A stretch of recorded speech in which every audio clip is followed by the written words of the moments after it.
what I said.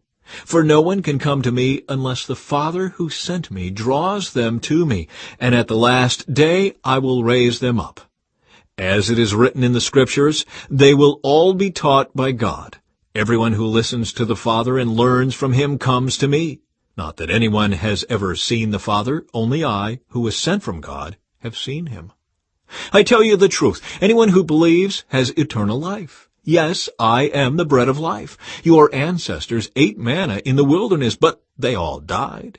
Anyone who eats the bread from heaven, however, will never die.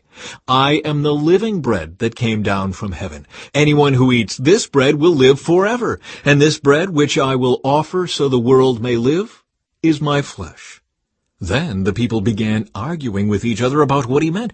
How can this man give us his flesh to eat? They asked.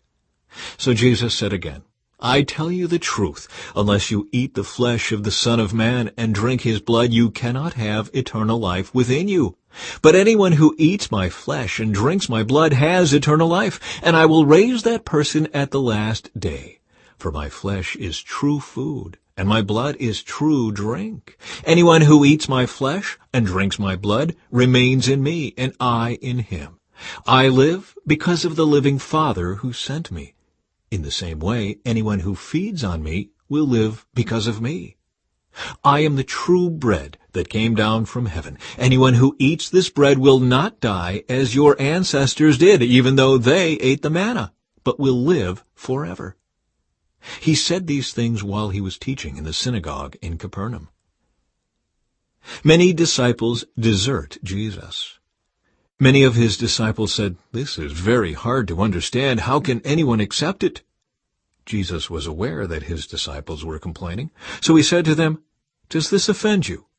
Then what will you think if you see the Son of Man ascend to heaven again? The Spirit alone gives eternal life. Human effort accomplishes nothing. And the very words I have spoken to you are spirit and life. But some of you do not believe me.